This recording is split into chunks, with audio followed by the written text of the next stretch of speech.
அனைவருக்கும் நமஸ்காரம். நாராயணியம் டேவை நம்ம இந்த சொல்லப்போனால் இந்த வாரம் முழுக்க எல்லாரும் அவாவா வந்து செலிப்ரேட் பண்ணிட்டு இருக்கா அப்படின்னு தான் சொல்லணும். அதாவது இன்னைக்கு நாராயணியம் டே வரப்போகிறதுங்கிறதுக்காக 100 நாளுக்கு முன்னாடியிலேருந்து டெய்லி ஒரு தசகம் எல்லாம் படிக்க ஆரம்பித்து 100வது நாள் வந்து இன்னைக்கு பூர்த்தி பண்ணியிருக்கா. இன்னைக்கு மட்டுமே சம்பூர்ண பாராயணம் பண்ணவா இருக்கா, இந்த வாரத்தில் சம்பூர்ண பாராயணம் பண்ணவா இருக்கா. அப்படி அந்த நாராயணியத்துக்கு இருக்கக்கூடிய பெருமை அதை வந்து நம்ம வார்த்தைகளால் சொல்லிட முடியாது. அந்த நாராயணியம் டே அப்படின்னா என்ன, பட்டத்ரி அப்படின்றவர் யாரு அப்படின்றத பத்தி எல்லாம் நம்மளுக்கு வந்து ஸ்ரீமதி ஜானகி மாமி அவ வந்து நம்மளுக்கு சொல்றதுக்கு வரா. என்ன சொல்றா அப்படிங்கறத எல்லாரும் சேர்ந்து கேட்கலாம். எல்லாருக்கும் நமஸ்காரம். ஃப்ரைடே 13th டிசம்பர் எல்லாரும் வந்து நாராயணியம் டே கொண்டாடுறோம். பீதாம்பரம் கரவிராஜித சங்க சக்கர கௌமோதகி சரசிஜம் கருணா சமுத்திரம் ராதா சகாயம் அதிசுந்தர மந்தஹாசம் வாதாலயே சமனசம் ஹிருதிபாவயாமி. இதை சொல்லிவிட்டு நாராயணியம் எல்லாரும் அவ தியான ஸ்லோகங்கள் சொல்லிட்டு ஆரம்பிக்கிறோம். எதனால் இந்த நாராயணியம் டேங்கிறது வந்தது, இந்த நாராயணியமே எப்படி வந்தது அப்படிங்கிற அந்த விஷயத்தை வந்து நான் எல்லாத்தையும் ஷேர் பண்ணணுன்னு ஆசைப்பட்றேன். நாராயண பட்டத்ரி அப்படிங்கிறவர் வந்து மேல்பத்தூருங்கிற ஊரில் கேரளாவில் இருந்தார். அவர் சமஸ்கிருதம் வந்து ஒரு குரு கிட்ட படிச்சுட்டு இருந்தார். அதில் பாண்டித்யம் பண்ணணும்னு சொல்லிட்டு போயம்லாம் கற்றுக்கிற அளவு அவர் ஸ்கில்ஃபுல்லாக ஆனார். ஆல்மோஸ்ட் அவரோட கிளாஸஸ்லாம் முடிகிற ஸ்டேஜுக்கு வரும்போது குரு காணிக்க செலுத்தணும்னு அவர் குருவை அப்ரோச் பண்ணுறார். அந்த குருவுக்கு வந்து அவர் கேட்குறார், இந்த மாதிரி என்னோடய பாடங்கள்லாம் முடிய போகிறது, உங்களுக்கு நான் காணிக்க செலுத்தணும், குரு சம்பாவனை பண்ணணும், என்ன கொடுக்கட்டும், உங்களுக்கு பொண்ணாவோ பொருளாவோ கொடுக்கட்டுமா அப்படின்னு கேட்குறார். அவர் வேண்டாம் எனக்கு எதுவுமே அப்படின்னு சொல்கிறார். ஆனால் அந்த குருவுக்கு வந்து ஒரு ரோகம் இருந்தது. இந்த வாத ரோகத்தை வச்சுட்டு தான் அவர் இவ்வளோ பேருக்கு அவர் கிளாஸஸ்லாம் எடுத்துகிட்டு இருந்தார். இப்போ இவருக்கு ஒரு யோஜனை தோன்றுறது. அந்த குரு கிட்ட அப்ரோச் பண்ணுறார்.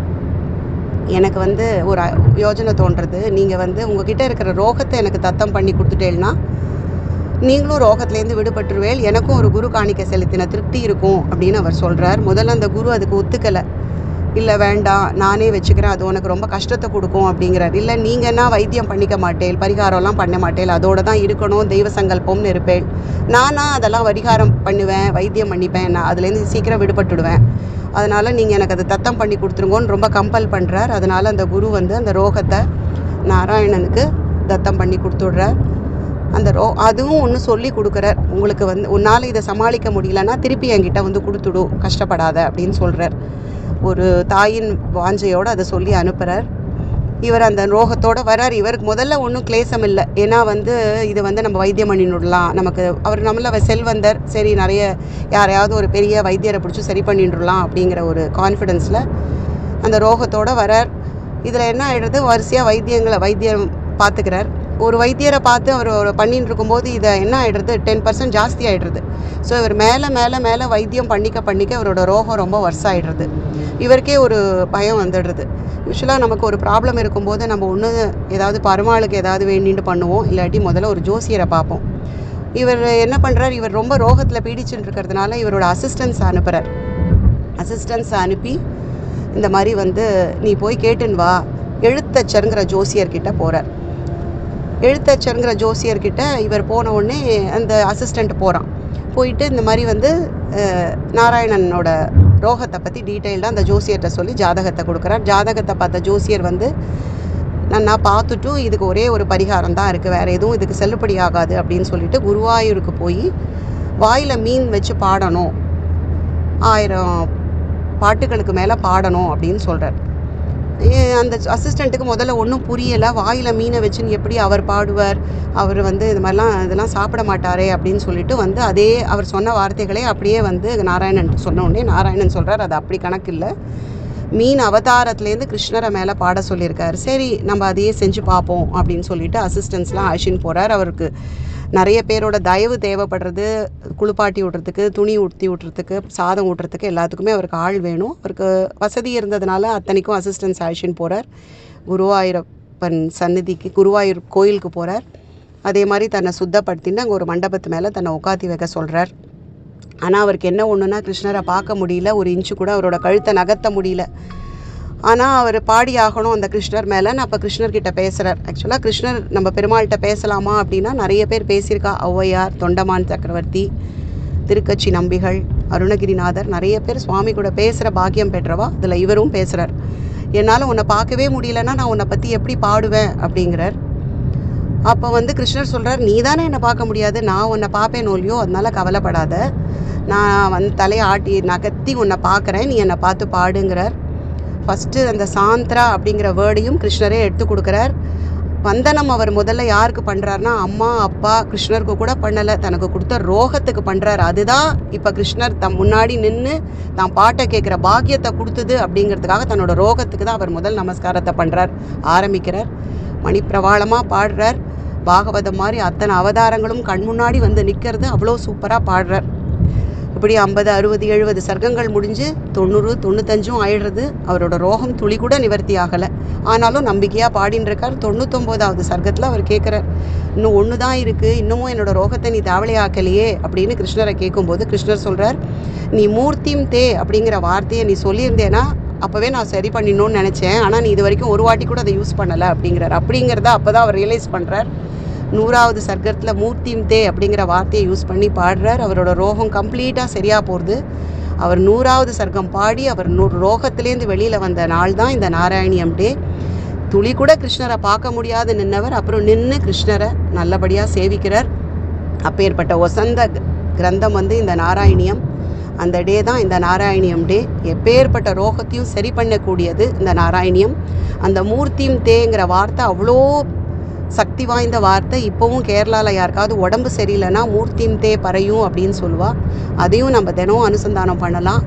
எந்த ஹாஸ்பிட்டல் எந்த நோய் இருந்தாலும் நம்மக்கிட்ட நாராயணியம்ங்கிற கவசம் இருக்குங்கிற நம்பிக்கையோடு நம்ம கிருஷ்ணரை சேவிச்சுண்டு திருப்பி இதை பாராயணம் பண்ணி இதை நம்ம முடிஞ்ச அளவு பிரபலப்படுத்தணும்னு கேட்குறேன். ஆப்பர்ச்சுனிட்டி கொடுத்ததுக்கு ரொம்ப தேங்க்ஸ்.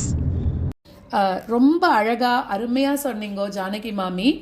அதாவது நாராயணியம் டே அப்படின்னு நம்ம கொண்டாடுறோம். பட் நிறைய பேருக்கு நாராயணியம் டேன்னா என்னன்னு தெரில. நாராயணியம் இப்போ நிறைய கொஞ்சம் பிரபலமாக ஆயிண்டு வர்றது, எல்லாருமே படிச்சுட்டு இருக்கா நாராயணியம். ரொம்ப சந்தோஷம். அதுலேயும் நாராயணியம் டே பற்றி நிறைய பேர் தெரிஞ்சுக்கணும்னு நினைக்கிறா. நீங்கள் ஷார்ட் அண்ட் ஸ்வீட்டாக ரொம்ப அழகாக சொல்லி முடிச்சிச்சிங்க. என்ன விஷயம் சொல்லணுமோ அதை கன்வே பண்ணிட்டீங்க. உங்களுக்கு முன்னாடி நான் ஒன்றுமே இல்லை, எனக்கு தெரிஞ்ச ஒரு 2 விஷயத்தை நான் சொல்லலாம்னு நினைக்கிறேன் மாமி, வித் யோர் பர்மிஷன். மேல்பத்தூர்ல பிறந்தார் இவர் திருநாவாய் அப்படின்னு சொல்லக்கூடிய ஒரு திவ்ய தேசம். கேரளாவில் இருக்கக்கூடிய அழகான திவ்ய தேசம் திருநாவாய். கேரளாவில் எல்லா கோயில்களும் அழகுதான், எல்லா இடமும் அழகுதான். திருநாவாயில பாரதப்புழா ஆறு அந்த இதுல இந்த கோவில் இருக்கு. இதுல லக்ஷ்மிக்கு தனியா ஒரு மகாலட்சுமிக்கு ஒரு இது இருக்கு. அது திவ்ய தேசத்து பெருமைகள்ல அதை சொல்லலாம். பட் இங்க என்ன அப்படின்னாக்க, இந்த திவ்ய தேசத்து பெருமாள், ஏன்னா அவரோட ஊர் திருநாவாய் பக்கத்துல தான் இருக்கு. இவர் என்ன பண்றார், டெய்லி அந்த கோவிலுக்கு போய் பெருமாளை சேவிச்சு அந்த பாரத புழால நீராடி நித்திய அனுஷ்டானங்கள் எல்லாத்தையும் பண்ணிட்டு அந்த பெருமாளை சேவிச்சுன்னு வந்துட்டு இருக்க. அப்படி இருக்கும்போது தன்னோட குரு கிட்ட கத்துக்கிறார். குரு கிட்ட கத்துக்கும் போது வாத நோய் வருது. அதெல்லாம் மாமி சொன்னான். அந்த மாதிரி இவரோட வாத நோய் தீரணும்ட்டு திருநாவாய் பெருமாளே இவரை குருவாயூருக்கு அனுப்பிச்சு வச்ச மாதிரி தான் நம்ம நினைச்சுக்கிறோம். குருவாயூருக்கு வந்ததுனால தான் இவர் தன்னோட ரோகத்துக்காக நம்மளுக்கு நாராயணியம்னு சொல்லக்கூடிய ஒரு உயர்ந்த கிரந்தம் அதை நம்மளுக்கு கொடுத்துருக்கார். அவர் கொடுக்கலன்னா நம்மளுக்கு இந்த மாதிரி நம்ம படிச்சிருக்கவே மாட்டோம். அதனால நம்ம இன்னைக்கு இருந்த இடத்துல இருந்து சாஷ்டாங்கமாக மானசீகமாக பட்டத்திரிக்கு நம்ம நமஸ்காரம் பண்ணிக்கணும். ஓகே, அடுத்தது இந்த மாதிரி அவர் பாடிண்டே வரார். அதாவது 199 தசகம் வரைக்கும் பாடுறார். 99 தசகம் வரைக்கும் அவருக்கு நோய் சரியாகவே இல்லை. கொஞ்சம் மனசு வருத்தப்படுறார். நம்மளா இருந்தா எழுந்து வந்திருப்போம், எனக்கு நோய் சரியாகாதுன்னு வந்திருப்போம். ஆனா அவர் விடல. அவரோட பக்தி காரணமாக 100வது தசகம் முடிக்கும் போது பெருமாள் அழகா காட்சி கொடுக்கிறார். வேணுகோபாலனா காட்சி கொடுக்கிறார். பார்த்துட்டு அக்ரே பஷ்யாமி அப்படின்னு ஆரம்பிச்சு 100வது தசகத்துல ஸ்லோகத்தை எழுத ஆரம்பிக்கிறார். சொல்லும் போதே அப்படியே புல் அரிக்கிறது நம்மளுக்கு. அப்போ வரைக்கும் அவரால் நிக்க கூட முடியாது. அந்த பெருமாளை நின்று கழுத்தை தூக்கி நன்னா சேவிக்கிறார். அவ்வளோ தன்னோட பக்தியோட வெளிப்பாடு தான் பெருமாள் காட்சி கொடுத்துருக்கார் அப்படின்னே சொல்லலாம். அவ்வளோ சீக்கிரம் பெருமாள் எல்லாருக்கும்லாம் காட்சி கொடுத்துட மாட்டார். நம்மளை டெஸ்ட் பண்ணி, அதுவும் இவருக்கெல்லாம் இவ்வளோ லேட்டாக காட்சி கொடுத்துருக்காரு நம்ம சொல்லணும் இல்லையா. அந்த மாதிரி அவ்வளோ அழகாக காட்சி கொடுத்து அந்த மாதிரி பாடியிருக்கார் அக்ரே பஷ்யாமின்னு. ஒரு அவயமாக பெருமாளை அனுபவித்து பாடியிருக்கார் பட்டத்ரி. அந்த தசகத்தை நம்ம ஃபுல்லாக உணர்ந்து படித்தோன்னா நம்மளுக்கு தெரியும். அவரோட அந்த விளக்கங்கள்ல இருந்து நம்ம அதை மனசுல அப்படியே வாங்கிட்டு, ஏன்னா குருவாயூர் கோயிலுக்குள்ள போகும்போது நம்மளால 2 செகண்ட்ஸ் கூட நிக்க முடிய மாட்டேங்கிறது. இதெல்லாம் நம்ம மனசுல நினைச்சுட்டே அந்த கியூல நின்னுட்டே போயிட்டு இருக்கும்போது அந்த பெருமாளை, அந்த குட்டியா இருக்கக்கூடிய அந்த பெருமாளை பார்க்கும்போது இதெல்லாம் நம்ம மனசுல வரணும். அவ்வளோ அழகா இருக்கும் அந்த 100வது தசகம். அதெல்லாம் முடிச்சுட்டு கேசாதி பாத வர்ணனையா அவ்வளோ அழகா சொல்றார் அவரோட பக்தியோட வெளிப்பாடு காரணமாக.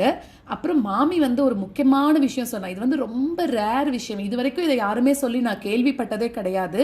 பட் இது ரொம்ப முக்கியமான விஷயம். மூர்த்திம் தே அப்படின்னு சொல்றா. அதாவது அது நம்ம எல்லாரும் ஞாபகம் வச்சுக்கலாம். எல்லார்ட்டேருந்து நம்ம ஒன்று கத்துக்கிறோம் இல்லையா? மூர்த்திம் தே அப்படின்னா என்ன அர்த்தம் அப்படின்னா, தீராத நோய்களை கூட தீர்க்கக்கூடியது. நமக்கு யாருக்காவது உடம்பு முடியலன்னா இந்த மூர்த்திம் தே சொன்னா சரியாயிடும் அப்படின்னு சொல்றான். சொல்லி பார்ப்போமே, நல்லது தானே. அது மாதிரி அந்த வார்த்தை நம்ம நன்னா கத்துனோம் இன்னைக்கு. இன்னொன்று நாராயணியம் படிக்க படிக்க படிக்க என்ன ஆகுது அப்படின்னா, நம்மளுக்குள்ள பாசிட்டிவ் எனர்ஜி வருது, ப்ளஸ் நோய்கள் நம்மளுக்கு வரதில்லை, வந்தால் கூட அதோட வீரியம் ரொம்ப கம்மியாக இருக்குது அப்படின்றது நிறைய பேரால் நம்பப்படுறது. கேன்சர் மாதிரி இருக்கக்கூடிய நோய்கள் கூட நாராயணியம் படிக்கிறதுனால இல்லாமையே போயிடுறது அப்படிங்கிறதும் நிரூபிக்கப்பட்ட உண்மை. எனக்கு தெரிஞ்ச வாழ்க்கை 2 பேருக்கு அதெல்லாம் நடந்திருக்கு. உண்மை சம்பவங்கள் தான் அதெல்லாம். அதனால கடைசியில் இவர் நான் 100வது தசகம் படிச்சு முடிக்கும் போது 10வது ஸ்லோகத்துல இதமிக குரு தாம் ஆயுர ஆரோக்கிய சௌக்கியம் அப்படின்றார். அவருக்கு மட்டும் இல்லாம இத படிக்கிறவா, நாராயணியம் படிக்கிறவா யாரு எங்க இருந்தாலும் அவளுக்கு எப்பவுமே ஆரோக்கியமும் மங்களமும் உண்டாகட்டும் அப்படின்னு சொல்றார். எவ்வளோ அருமையான ஒரு கிரந்தம், அதை நம்மளுக்காக கொடுத்துட்டு போயிருக்கார். தேடி தேடி கிடைக்க வேண்டிய பொக்கிஷம் இதெல்லாம். அதனால எல்லாரும் நாராயணியத்தை முடிஞ்ச அளவுக்கு டெய்லி ஒரு தசகமாவது, டெய்லி ஒரு ஸ்லோகமாவது நாராயணியத்திலேருந்து படித்து குருவாயூரப்பனோட அனுகிரகம் எல்லாருக்கும் கிடைக்கணும், எல்லாரும் நோய் நொடி இல்லாமல் வாழணும்னு நான் பிரார்த்திச்சுக்கிறேன். முக்கியமாக இதை சொன்ன ஜானகி மாமி, அவளுக்கு குருவாயூரப்பனோட அனுகிரகம் பரிபூர்ணமாக இருக்கணும், நோய் நொடி இல்லாத வாழ்க்கை அவளுக்கும் அவள் குடும்பத்துக்கும் கிடைக்கணும்னு பிரார்த்திச்சுக்கிறேன். ஏன்னா இப்போ இருக்கிற காலகட்டங்களில் நம்மளுக்கு நோய் நொடி இல்லாமல் இருந்தாலே அதுதான் நம்மளுக்கு ஒரு பெரிய சொத்தா இருக்கு.